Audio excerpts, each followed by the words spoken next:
When the owner of a luxury hotel faces racism within her own business, her reaction sparks a chain of events that will shake everyone. What will happen when this story goes viral and the world learns the truth? How she responds will even surprise the most sophisticated. But let's start from the very beginning. Maria Charles, a successful businesswoman and owner of a chain of luxury hotels, had just arrived in the city. Her business trip was important. She needed to personally check on one of her flagship properties. She hadn't visited this hotel in a long time, and despite her busy schedule, she decided to take the time to visit. Everything should have gone smoothly, as usual. She had booked a room in advance and came to relax, check on the service quality, and hold a few meetings. As soon as she entered the lobby, she was struck by the grandeur of the hotel. Snow-white columns, marble floors, chandeliers gleaming with reflections. It was always majestic and elegant. But that evening, despite the splendor of the interior, something began to annoy her. The atmosphere wasn't what she was used to creating in her hotels.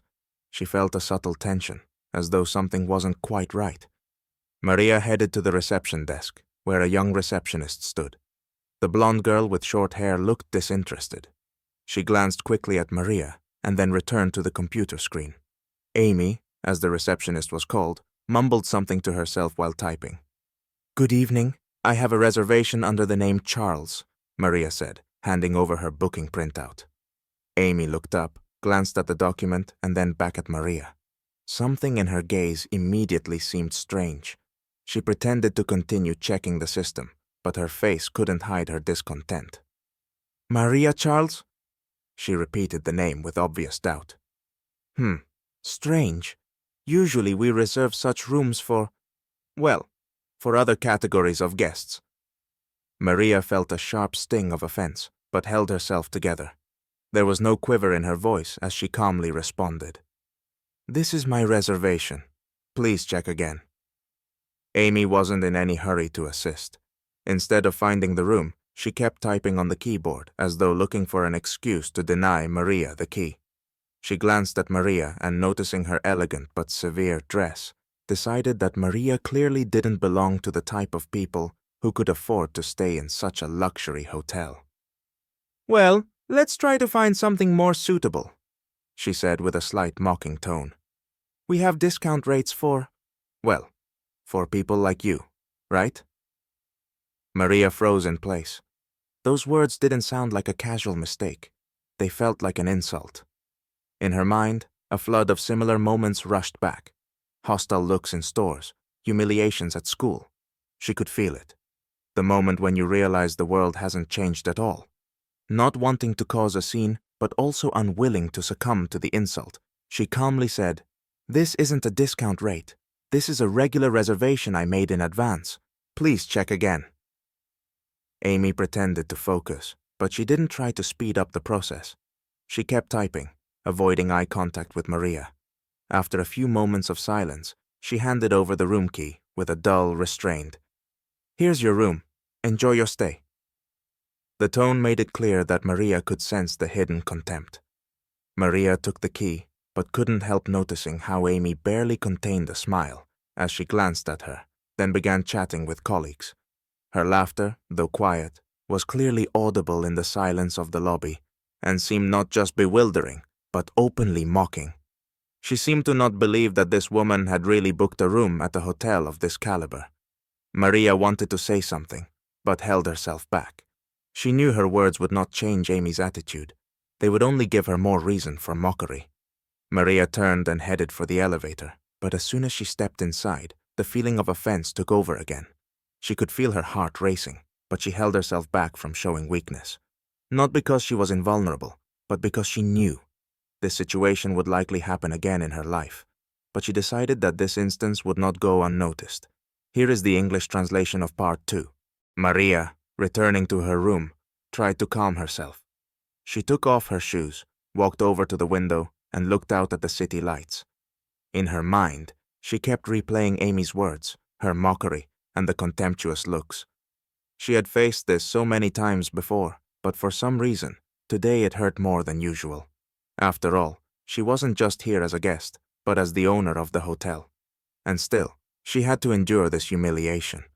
Her hand instinctively clenched into a fist as she recalled how Amy had looked at her, as if she were something alien to this world. But even more surprising to her was John's silence, the hotel manager. He had been present when Amy made her outburst, but he didn't intervene. He seemed not to notice anything at all. Maria took a deep breath and grabbed her phone. She called her lawyer to discuss the details of tomorrow's meetings, but her thoughts kept returning to Amy. She decisively dialed John's number. He picked up immediately. "John, this is Maria Charles. I need to speak with you. Please come to my room in 10 minutes. John, a bit surprised, but immediately sensing that something was wrong, responded, "Of course, Miss Charles. I'll be there in 10 minutes. Meanwhile, Amy continued to entertain herself in the waiting room, completely unaware that her actions would soon have consequences. She never thought that her jokes and mockery might not go unnoticed. In her eyes, Maria was just another guest who somehow ended up in the wrong hotel. But everything changed when John walked into Maria's room. He was serious, slightly tense. "You wanted to talk?" he asked, sitting down across from her. Maria looked at him silently, not trying to hide her displeasure, and asked, "John, did you see how Amy treated me?" John blushed but tried to justify himself. "I saw. I thought it was just a misunderstanding. I didn't think she would cross the line like that, but I promise I will look into it." "This isn't a misunderstanding, John," Maria interrupted him. "This is a systemic problem.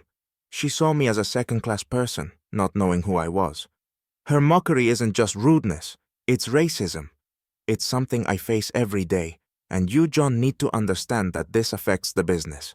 You need to monitor the behavior of your staff." John fell silent. He was genuinely surprised and a little embarrassed. He had never thought such incidents could affect the hotel, especially when it concerned a professional like Maria. But he lacked the courage to admit just how deep this issue really was. Maria continued, "I know you may think this isn't such a big deal, but for me, it's a matter of principle. I want this hotel to be an example for others, a place where there is no room for people who think they can humiliate others just because of their skin color or social status." John nodded, unsure of what to say. He felt out of his depth. But Maria, not giving him a chance to avoid the conversation, added, "I don't need Amy to be fired. I want her to realize that her behavior is unacceptable. We will conduct anti-racism training for the entire staff, starting with her. And if this happens again, I will be forced to take further action."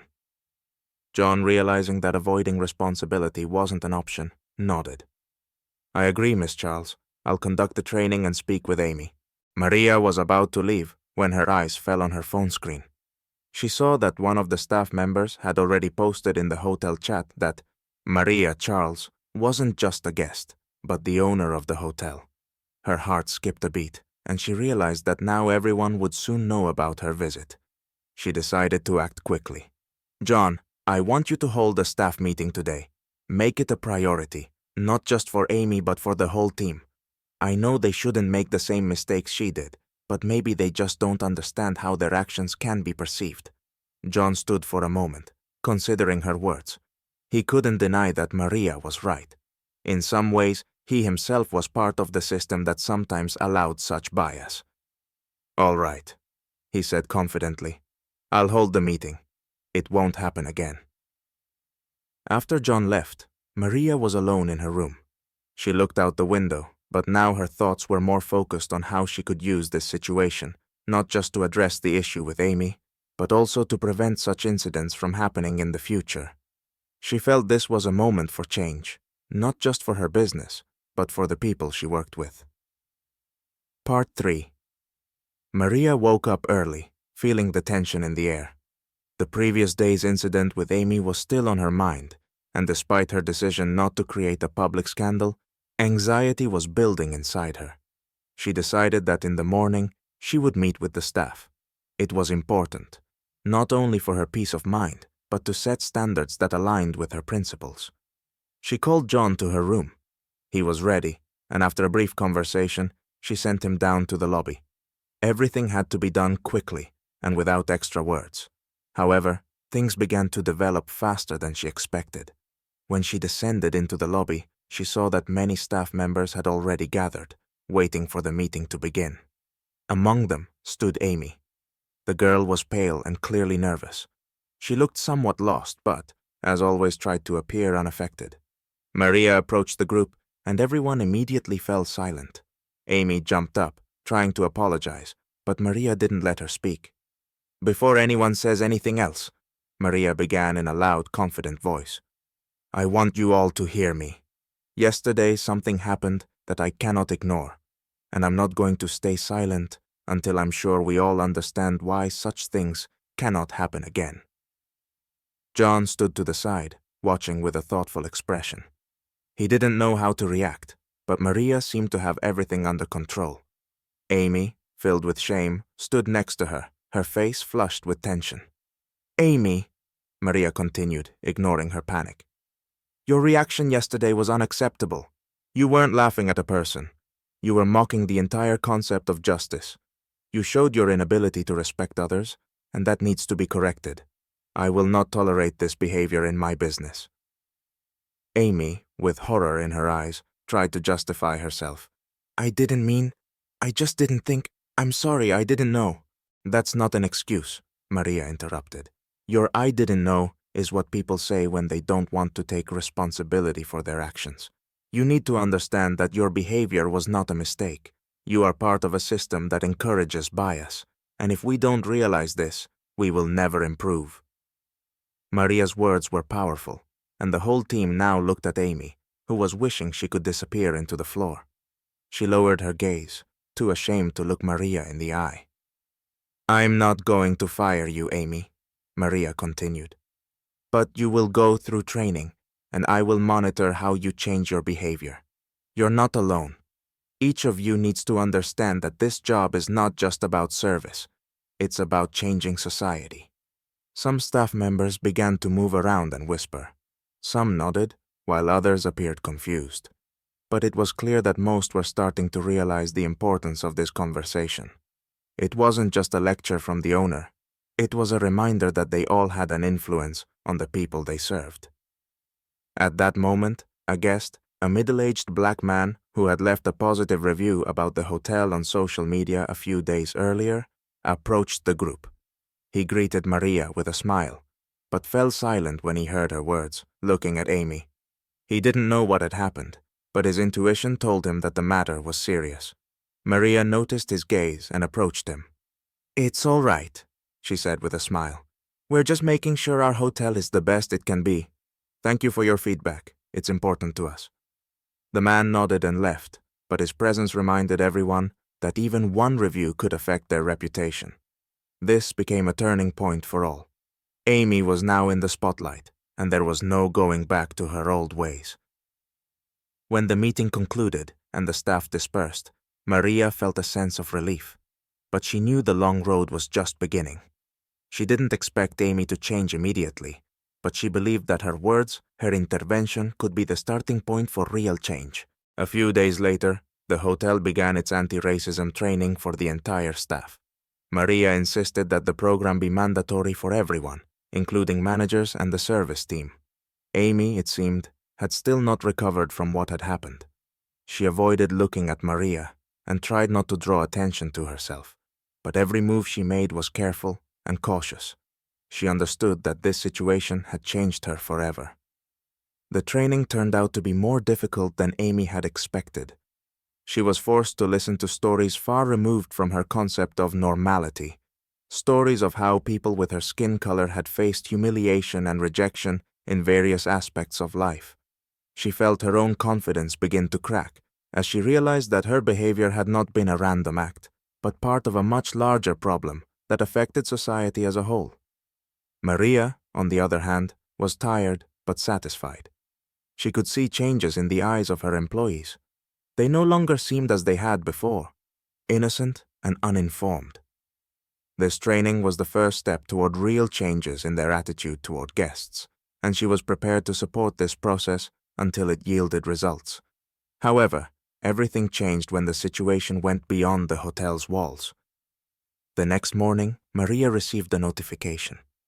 A video of her meeting with the staff where she discussed the incident with Amy had accidentally been posted online. Someone had filmed the conversation on their phone and uploaded it to social media. Soon, the video went viral. Many people began commenting, making strong statements about racism in society and supporting Maria's actions.